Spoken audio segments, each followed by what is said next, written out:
Yeah, I mean, people certainly want to know what you do, but at the end of the day, it doesn't matter to them until how you can help them, right? Like that's essentially what they care most about, right? Like I think, like I could care less about how somebody does, a flooring, but can you make my floor better, right? Like if you're going to make my floor better and you're going to do it more, much better quality than I can do myself, and it's going to last me, as long as I need to stay in this house, right? Like those are the kind of stuff that most people care about when they're actually making a purchase, and that same thought process and logic goes into business purchase as well.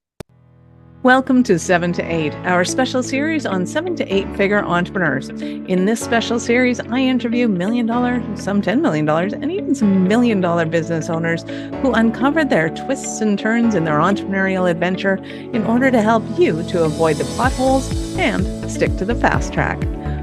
Welcome now to center stage, our next special guest. Hey there, peeps. This is Michelle Nedelec, and I'm super glad that you're here with us today because I am here with my most amazing guest, Samuel. Samuel, thank you so much for being here with us today. Yeah, appreciate you having me. Awesome. So give everybody a highlight of who you are and what you do for business.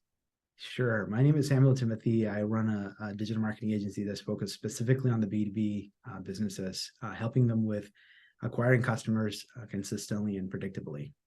Nice. Love it. So how did you get into that as your focus of Yeah. business? So it's a long story, but just to give you a quick synopsis of how it happened, it was in 2006. My brother and I just kind of started this out of college, not realizing that it was actually an economic downturn in the U.S. And when we just got started, it was, you know, we were just trying to figure out how to run a business. And the early days was just focused on creative design and website design. And then as soon as we started building websites, people would say, "Hey, you've done a great job in building this site, but it doesn't generate any new customers." We're like, "Oh, it's supposed to generate customers," because we didn't even know because we were college kids. And then we quickly realized that the website is actually supposed to be a money making business, and it's not supposed to be just a pretty brochure. And then we kept on expanding our service offering to incorporate Google Ads, and this is early days of our Google Ads days. I think it was one of our first hire was actually a Google Ads person, and we're doing like penny clicks ads on Google for clients. The And good old days. yeah, and then quickly then they say, "Hey, we're getting leads. We're not sure if we can verify it's actually from you." And then we're like, "Oh, we actually need to learn how to track it." And then that led on to us going to try to build some software to do some lead tracking and form tracking and call tracking and all those things. So it quickly became a technology enabled service company, but that was not by plan or by any sort of a strategy that we put together, but it was just more so just different circumstances brings opportunities, and then you just have to take it day by day. I love it. I think that's one of my favorite ways to build a business. And it's one of the hardest to look at from the outside in, going, "Oh my God, you guys are awesome. If we just do what they did, we'll be fine." And it's like, well, you can't just do what they did instantaneously because it was that nurturing from your clients or nurturing your clients, giving them what they wanted that helped you to build it into what it is today. Yes. Most certainly, I would agree Nice. I to that. love it. Well, you guys are clearly two very smart brothers. Your parents must be proud. Yeah, they used to call us the dynamic duo. I don't think they still do that. Now you're just really frustrating at Thanksgiving dinner because nobody knows what you're talking about, right? Exactly. That's so true. That's awesome. So let's talk about the technology and the processes that you take people through in Mhm. business. What does that look like? Yeah, most certainly. So we kind of like I described in the early days, we started to figure out how to get customers for them. And then we Yep. also discovered one of the biggest challenges most businesses have is that they haven't figured out a consistent and predictable way to drive new customers. And we just perfected over time, right? Like we had some theory knowledge from going to college and learning some things about business and marketing and sales, but I don't think we took that and really applied those principles in the early days, because we were trying to build a business while helping other businesses. But then we started to see a common problem most businesses have, which was acquiring new customers. So we ended up formulating what we call a growth formula framework, which is very simple. It's acquisition plus retention equals growth. So if you think of any business, right, if they can consistently acquire customers, then they're a healthy business. But if oftentimes what ends up happening is if they don't know how to service their customers and retain and grow those accounts, they're losing customers about the same pace as they're adding customers. So then they're not growing. So you need to be able to do very systematically and predictably acquire customers consistently, and then you do the same thing in terms of expand and grow those accounts that you won systematically as well. And if you do that consistently, you will grow. So we help implement that framework in organizations that are trying to grow. Nice. So what is it kind of trending, I'm going to call it right now, as far as acquisition goes for B2Bs to be able to bring those clients in? How are they getting their attention? So I think at the end of the day, if you think about any business, the biggest challenge most businesses have is an awareness problem. So if I can get $1 for every time I sat across the table from a business leader, and when they said, if I only had more people knew that I existed, we have the best product, we have the best service, we have the best customers, we do, our quality is superior to our competitors. They say all of that, but if only we had more people knew that we existed, we would be in a much better place. What they're actually seeing is an awareness challenge that they have as a business, right? So most of the companies that we've helped with, oftentimes they were mostly just doing the traditional mediums, or that they knew they need to do some sort of a search or digital strategy. But what you need to understand before you do any sort of strategy is understanding what we call a demand pyramid. So if you just kind of take a funnel and you flip it upside down, up at the top is kind of the 1 to 3% of the total addressable market that's at any time in a given buying cycle. But the rest of the 97% of the people that it's in the total addressable market, that's not in an active buying cycle. So understanding that and knowing that you don't want to compete just in that 1 to 3% of the total addressable market that's actively in the buying cycle, and with every other competitor of your business that's also trying to go after those people. What do they all do? Google Ads, search engine optimization, and all of those things. That only accounts for that 1 to 3%.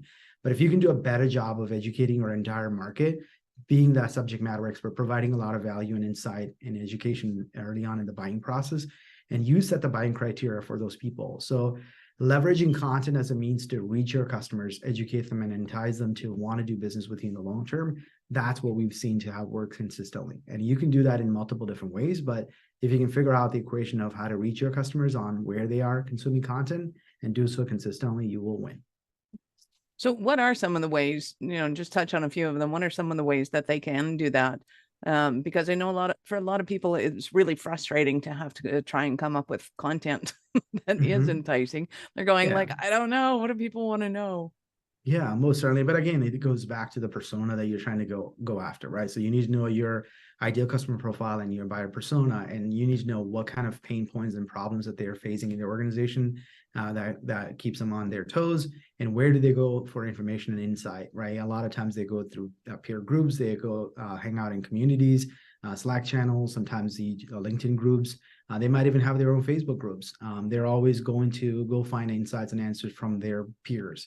But you want to be engaging those people where they are. And sometimes that could mean social platforms like LinkedIn, where they're actually engaging in conversations or posting questions or responding to people's posts. So you need to find where they are, and then you need to make sure that you are engaging in that same place, providing them insights and information in a way that they will want to consume. Can you give me an example of what you felt was one of the more unique areas that one of your clients was getting their leads from? So, at the end of the day, you certainly want people driving back to your site in some form or fashion, right? So you want them bring back. But what we've seen, especially work really well for some of our clients, is actually creating some sort of a community or group on LinkedIn. So if we're in the B2B space, regardless of what people say about LinkedIn that has fake users and bots and whatnot, authentic users are still there. They're engaging in conversations and they're up there to do business, and they also want to learn and they want to expand their career, right? So you want to find those groups and communities, but you want to be the one controlling the narrative and discussions, and not just be the one to comment on things. What I mean by that is you need to be asking questions and putting polls and things of that nature, and provoking, thoughts and ideas in the minds of your target customers. And by doing that, you kind of become a rising star in that area. And it doesn't necessarily have to be a massive audience. A lot of times people have some false expectations on what a community looks like. And if they don't have 10,000 or 20,000 followers, they feel like it's not a big enough worthwhile effort. But oftentimes, especially if you're like a very high level, we call our ideal customers they're selling a high value product or service. There's a considered purchase process. It's a long long sales cycle, and there's a committee that making a decision, purchase decision, and it's a capital intensive purchase. So when you have that involved, those people are active, and they're you don't need a lot of those people. You just need a good amount of people to have a conversation and engagement. So being in those communities, controlling those narrative, and providing a lot of value and insights on those platforms, that has worked really well for them, well for our clients. But it all comes down to some sort of a core content that you create in some form or fashion, which could be in the form of written, maybe that's blogs or pillar pages or case studies or white papers or whatever that you might create, or it could also be visual or video content, right? So visual in the sense of like infographics or other sort of charts and diagrams, and anything that you can visually show and demonstrate your expertise or guide or give insights to your customers. As well as videos that explains a concept that's pretty hard to understand just by reading some text. So any form of core content pieces, but then figure out a way how you would distribute that on platforms and places where your customers are hanging out. I love that. I think that was one of the hardest things to train our team on, was it's not all about the numbers. Our clients don't need 10,000 clients. They want, 2 solid clients a month, and they are happy. They want the right clients. So when going after silly things, even like keywords analysis, because that determines, for us, what kind of pages we're creating, and, how do you position somebody as an expert when you think you're going for numbers, and meanwhile, what you're really going for is content. I think it's really important that they talk to somebody like you to figure out, what is it that positions them as the go-to expert, as opposed to what is everybody looking for. Yeah, I mean, there's always, there's a lot of vanity metrics you can spend your energy focusing on, and a lot of those vanity metrics don't necessarily mean much, right? Like the follower count and the amount of likes and comments and whatever those things are important. But you also, the number one thing you want to make sure you're actually in a place where your target customers are consuming information, that you're engaging those people. And a lot of times they may not be very proactive in responding or doing things, but they are consuming information. But if your name keep coming up and you're putting a lot of insights out there, they're going to take a note of that. And then you become a trustworthy subject matter expert. And then people tend to do business with people they like and trust.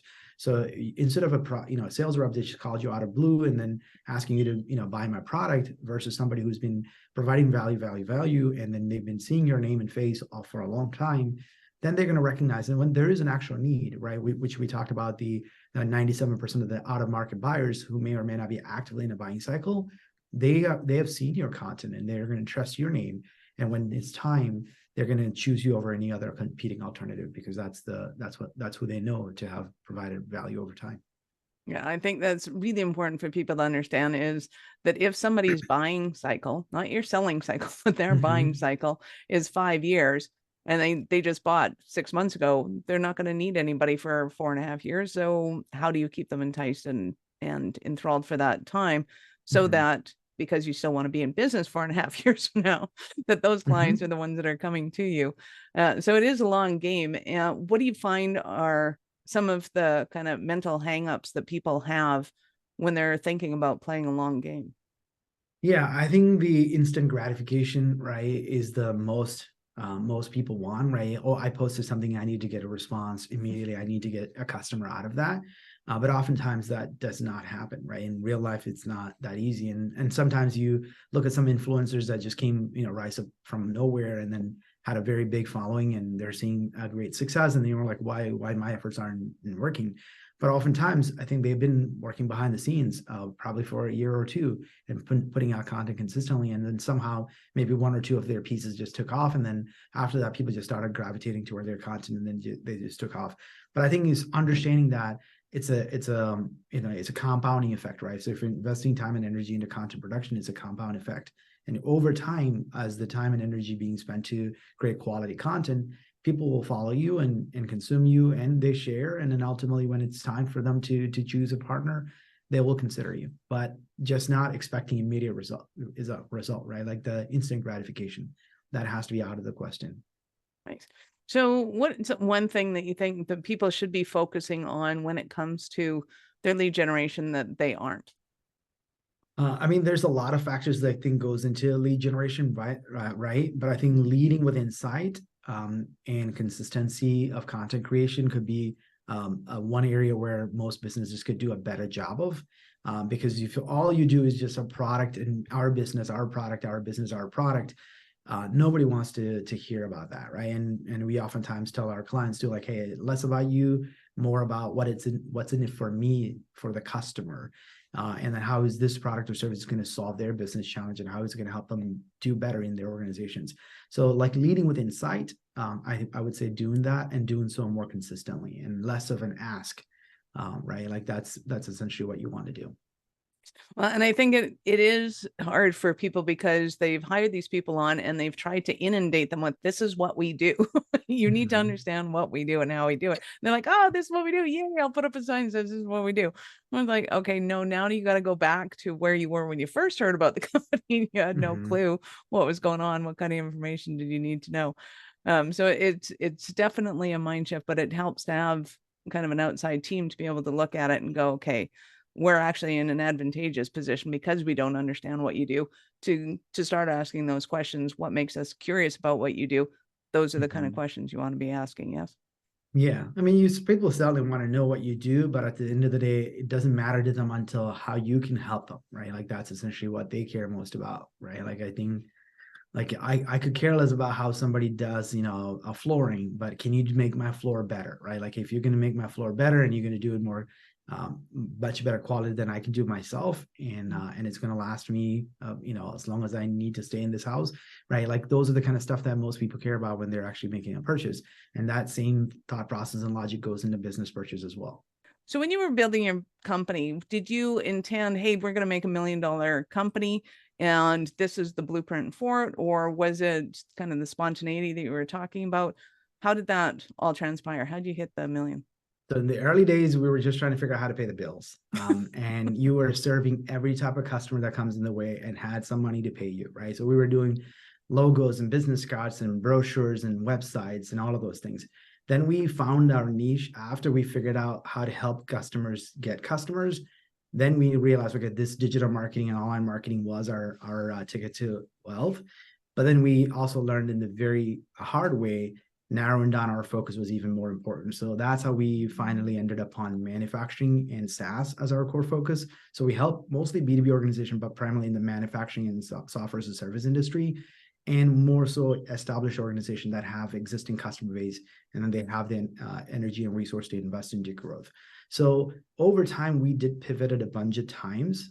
We became more of a technology-enabled service company, and we help implement technology and system and process into those organizations as well in that.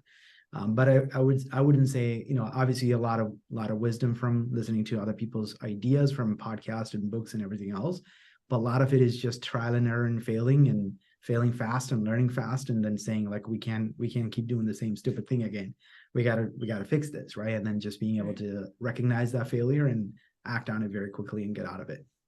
Nice. So I like the aptitude of kind of the willingness to pivot, to be able to see that we got to hone in on what we're great at, what we love, and being able to see that that is a constantly changing target. And if you're willing to, make it better and easier, that becomes a forefront of, yeah, we're all benefiting from this process. Is there anything that you would tell somebody who's kind of in the growing phase of, or starting growing phase of their business, and they have the ambition to make that $1 million mark? Is there anything that you would have avoided had you known earlier? Being too many things to too many people. Avoid being a master of it, major in nothing, right? Master of so many things and major in nothing, right? Because we were trying to be website design, marketing, sales, graphic design, all kinds of crap in the early days. And it was just because we thought if we say no to them now, we may not get any money from them.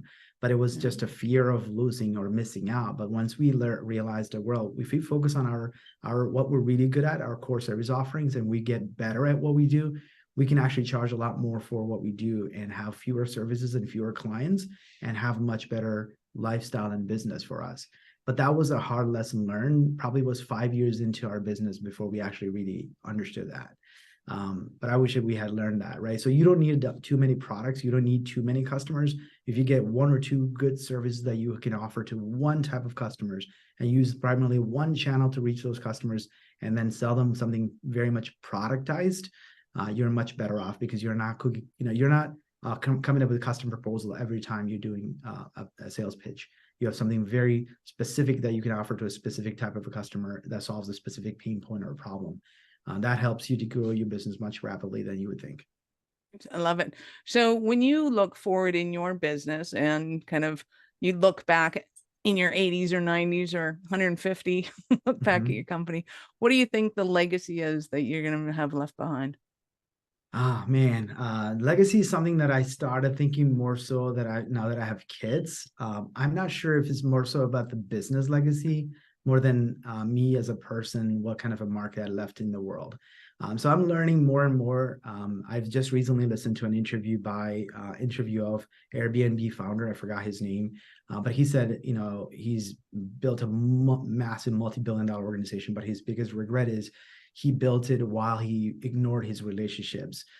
So because of that, now he's trying to mend those relationships that he broken, even with his own sister.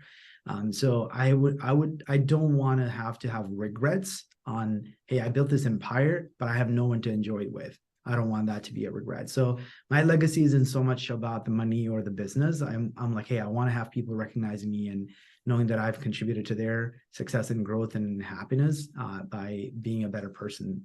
And then this business has enabled me to do so. Love it. So in a minute, I'm going to ask you about an example of a Cinderella story. But first, we're going to take a break.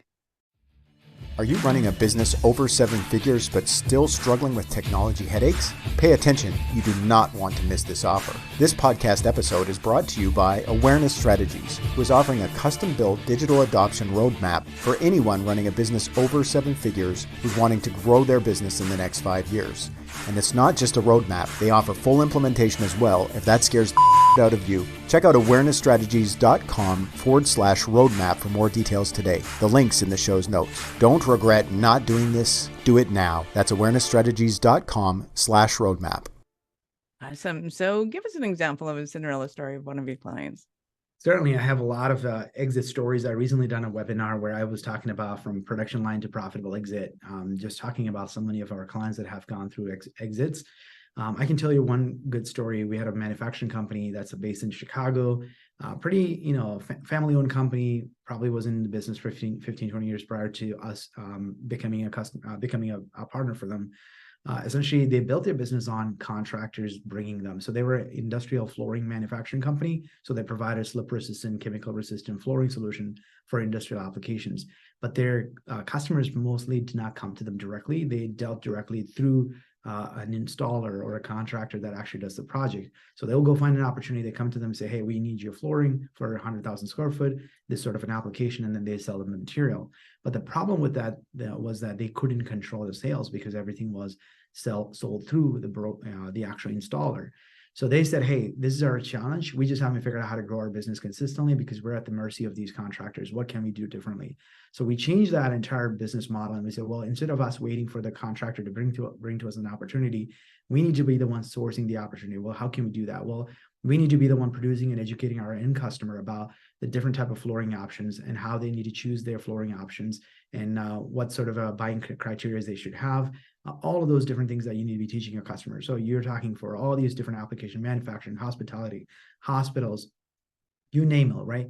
All of those people that are actually having a specific use case, they go and try to research a specific floor use case. Then they find our client's content, they come and learn more about it and say, well, I want to see this and apply it as a sample or whatnot. So they started generating leads. And then what we ended up figuring out was we need to find a better way of distributing these leads based on the capabilities of the contractors. So what that means is like, hey, if somebody who's able to do a massive 1 million or more square footage floors in a specific geographic area, we need to distribute the lead to that person based on the quality of leads that are coming in. If somebody's doing less than 100,000 square foot in a specific application, we need to be able to feed those leads. So we've implemented a lead routing process that also made that process even smoother. So by doing that, they control the entire sales process. They generated more leads consistently. They also was able to weed out bad contractors who weren't actually buying their material. So when you pass a lead out over to a contractor, but they take the lead and go buy a cheaper product and install it, 3 months later, they come back and say, hey, I haven't been getting any leads from you. We can say, well, we gave you several leads in the past. you haven't closed any of them. Either you're a poor sales guy or you're selling somebody else's material. Which one is this? And it was a very easy way for them to weed out their bad contractors. So by controlling the entire sales process and demand gen and lead gen, they were able to grow their business consistently. And as a result of it, a massive public company was able to kind of find this organization out of nowhere in the south side of Chicago and gave it a really nice multiple to buy them out. So that is a great story that I would say how we took somebody from obscurity to market dominance.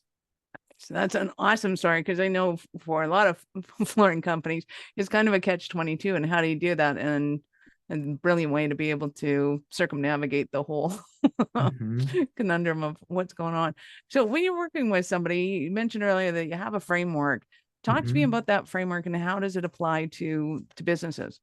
Yeah, so the framework is called the growth formula framework. It's acquisition plus retention equals growth. So when you think about any sort of business, right, acquiring customers and consistently retaining and growing those accounts is the basic framework that you need to implement. But on the acquisition side, you can do a couple of different things, right? Like what are some levers you can pull to acquire customers, right? So you want to be, when you think about the demand pyramid I explained earlier, there's a good percentage of those people that you're trying to target that are actively in an in-market buying stage. So you need to make sure that you have what we call capture the existing demand in the intent channels like search. You want to have some efforts that are going on to capture those existing demand activities, whether it be search engine optimization or paid search or some of that stuff, right? And then on the other half of that equation is figuring out, well, how do we get in front of the prospective customers that are not actively buyers, but they need to know that we exist. So that's where we talk about creating awareness initiatives. So that's essentially another aspect of it, creating awareness through content, different forms of content and distribution of that content at scale to create awareness. So that's on the acquisition side. On the retention side is what we've seen, which especially on manufacturing companies that we usually tend to work with, is that they have a very good gold mine of contacts, but they have done very poor job of really mining that gold mine, right? So understanding your contact database and segmenting them into different industries, different buyer personas, different products that they're interested in, geographic areas. There's so many ways of segmenting that contact database. And then they also have a lot of leads that they've accumulated over time, whether through new inbound marketing efforts or through other forms of marketing. They generate a lot of leads, but they ignore those leads because they were not in market to buy right away. And they say, hey, they are not qualified, and they kind of discard those. So figuring out a system and process in place to segment, nurture, and continue to stay top of mind with those prospective customers will ultimately help them grow their business over time. So we help implement this entire framework for organizations. Our goal is to have not only acquire customers consistently, but figure out how do you retain and grow those accounts over time. So that's how you see that the hockey stick type of a growth over time. I love it. So I'm going under the assumption that you're working with companies in their entirety, from the C-suites, the sales department, the marketing department, in order to be able to fulfill this entire business scope. Correct. And you do need that alignment across the organization, because a lot of times when the departments are segmented and kind of operating in silos, they're all competing, but they don't understand they all have the same goal. A lot of times salespeople are just competing and the marketing team is competing. They all don't see eye to eye. So there's a lot of that happen. So you need the entire organizational buy-in on this approach, and then only you can actually see success. So if somebody's listening to this and they're struggling with acquisition, so their sales teams are going, hey, we're not getting enough leads, we need more leads, marketing's not doing their thing, the usual. I mean, there are, but they have the complaint that they're not, and then they're not retaining the clients, which then is not only a productivity issue with deliverabilities, but also with the marketing. It goes back to marketing. So marketing gets to have some input in people that are post sales and post acquisition if they weren't ready. Yes. So there's a whole lot of conversation going on there. But let's look at the challenges that the CEO listening to this is having right now. How do they know, other than the marketing department's complaining about the sales department's complaining about the marketing department, what kind of struggles are they having in their business? Yeah, I think it goes back to is an interesting dichotomy there, right? A lot of times, if you sit across the table, CEO is sitting in the middle, if the marketing on the right and the sales on the left, sales just kind of Right. pointing fingers at the marketing. But oftentimes, it's not even just the lead volume; it's actually the right type of leads, right? Yes. So if when people call leads, sometimes they go and buy a list and they call that a lead. But if marketing is involved, you need to know, like I said earlier, right? Understand your ideal customer profile. Who are your buyer persona? Where do they congregate? How are we getting in front of them? Have we done enough pre-marketing, pre-qualifying process in the marketing stage to know that these people are the right type of audience to hand over to the salesperson? And then if you're leveraging some sort of an automation or technology, you can possibly probably segment those people, score them based on their interest level, and then only hand over to those salespeople based on where they might be in that purchase journey, right?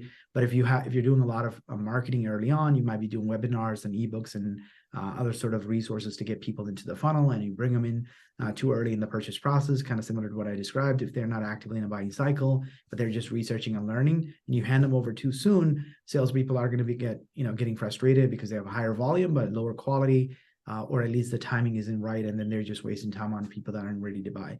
So that can happen. So as an organization, right, everybody has to be on the same page about definition of what is a lead, what's a marketing qualified lead, what's a sales qualified lead, when is it right for salespeople to talk to them, and what disqualifies a prospect, right? And then what are the buying criteria that they should have, and do we have everything we need to reach our customers in a consistent and timely fashion?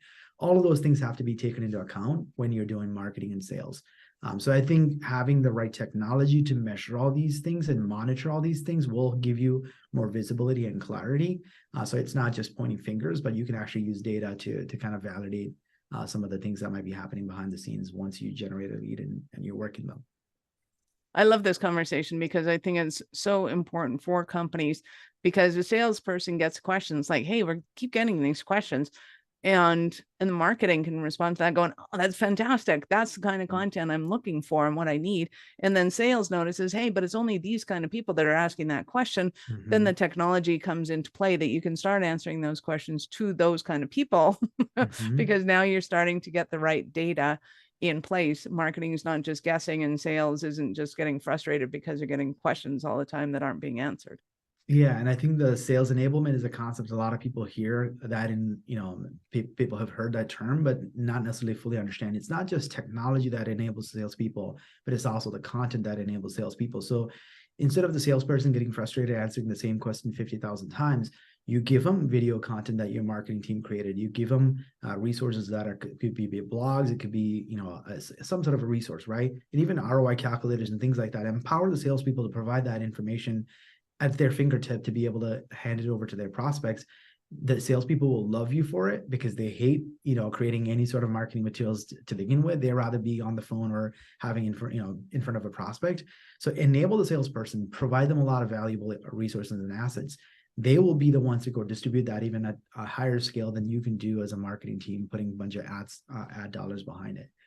So I think you need the salespeople on your team because they are your biggest ally. Absolutely. I absolutely love this conversation. So I know our listeners are going to want more from you, be able to connect with you and get their questions answered. So how did they start that journey with you?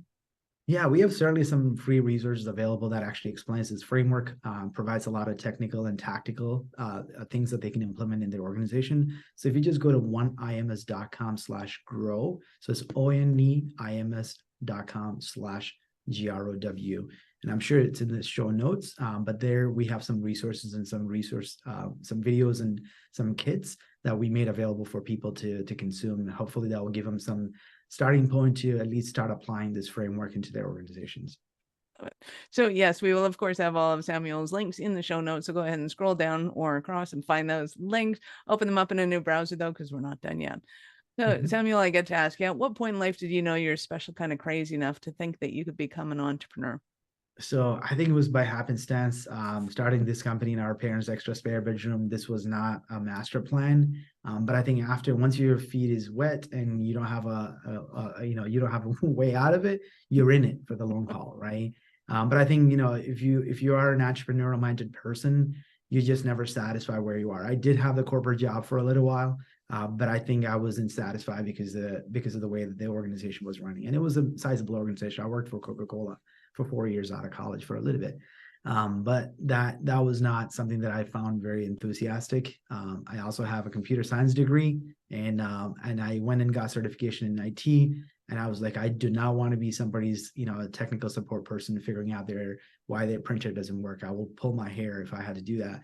So I've learned the hard way that those are not for me. But I think when I found marketing and helping other organizations grow, I found my passion, right? And I was like, oh, this is it.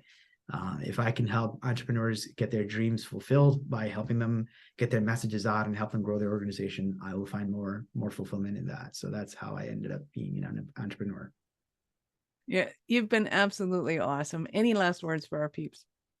Yeah, I mean, especially if you're a business owner, right? I think you need to have a priority for growth, because I think a lot of times what happens is most organizations kind of stagnate and kind of fail and die is when the business owner takes their eye off of growth, because they're just coasting their organization. I would say if you're an organization, don't be satisfied where you are. You don't want status quo. I think that's the worst place to be as a business, worst place to be as an entrepreneur. And I get frustrated seeing when I see employees that are just coasting along and a business is failing right in front of their eyes, and they have no desire to see rise to the potential that organization has. So that will be the challenge I will leave entrepreneurs with. Never be satisfied, always be hungry, and try to see what you can do and reimagine your business and your life. Thank you so much for your time, Samuel. I appreciate it, and I know how valuable it is. Awesome. Well, appreciate you having me, Michelle. Awesome. Peeps, thank you for being here with us today. Be sure to subscribe to the show and share it with your friends. We love helping entrepreneurs grow. Thank you for listening to 7 to 8. If you're interested in upping your speaking game, be sure to connect with our guests with the links in the show notes, and connect with me to see how we can help you get your tech done for you and help your speaking dreams come true.